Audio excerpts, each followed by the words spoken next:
Ambati silks Kanchipuram sorry store now in Vijayawada. Exclusive పట్టు saris, సల్వాస్ and lehengas. పశ్చిమాసియా ఒకప్పుడు ఉపాధికి స్వర్గధామం, లక్షలాది మంది భారతీయుల కలల గమ్యస్థానం. కానీ నేడు అదే ప్రాంతం మృత్యుకూపంగా మారుతుంది. దేశాల మధ్య యుద్ధం, సరిహద్దుల మధ్య వైరానికి పొట్టకూటి కోసం వెళ్లిన సామాన్యులు ఇప్పుడు బలైపోతున్నారు.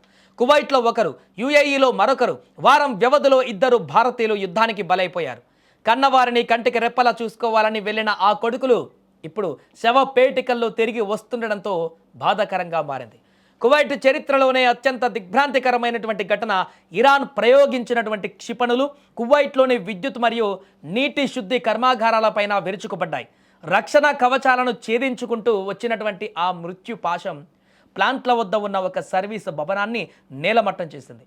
ఈ ఘోర దాడిలో అక్కడ పనిచేస్తున్న మన భారతీయుడు అక్కడికక్కడే ప్రాణాలు కోల్పోయాడు. ఆ ప్లాంట్ ఎక్కడ ఉన్నదన్నది భద్రతా కారణాల దృష్ట్యా కువైట్ ప్రభుత్వం బయటపెట్టలేదు. కానీ ఆ భవన శిథిలాల కింద ఒక భారతీయుడి ప్రాణం అనంత వాయువుల్లో కలిసిపోయింది. ఇంటికి డబ్బులు పంపిస్తాడని ఎదురు చూస్తున్న ఆ కుటుంబానికి ఇప్పుడు అందేది కేవలం ఆయన మరణ వార్త మాత్రమే. గత వారం రోజుల క్రితం కూడా యుఏఈలో ఇలాంటి ఘటన ఒకటి చోటు చేసుకుంది. ఇరాన్ ప్రయోగించినటువంటి క్షిపణులను యుఏఈ గగనతల రక్షణ వ్యవస్థ విజయవంతంగా అడ్డుకుంది. కానీ ఆకాశంలో పేలినటువంటి ఆ క్షిపణి శకలాలు ఒక వీధిలో వర్షంలా పడ్డాయి. దురదృష్టవశాత్తు ఆ శకలాలు తగిలి ఒక భారతీయుడు తన ప్రాణాలను వదిలాడు. గల్ఫ్ దేశాలపైన ఇరాన్ వరుస దాడులలో అక్కడ పనిచేస్తున్న ఇద్దరు భారతీయులు చనిపోవడం చాలా బాధాకరంగా మారింది. యుద్ధం చేసేది దేశాలు, కానీ ఆ దాడుల్లో రాలేది సామాన్యుల రక్తపు చుక్కలు. ఒకరు ప్రత్యక్ష దాడుల్లో చనిపోతే మరొకరు రక్షణా చర్యల వల్ల రాలిన శకలాలకు బలయ్యారు. గల్ఫ్ దేశాలలో ఉంటున్న లక్షలాది మంది భారతీయులు ఇప్పుడు ప్రాణాలను గుప్పెట్లో పెట్టుకొని బ్రతుకుతున్నారు. ఎప్పుడు ఎటువైపు నుంచి ఏ క్షిపణి వస్తుందో తెలియని స్థితి.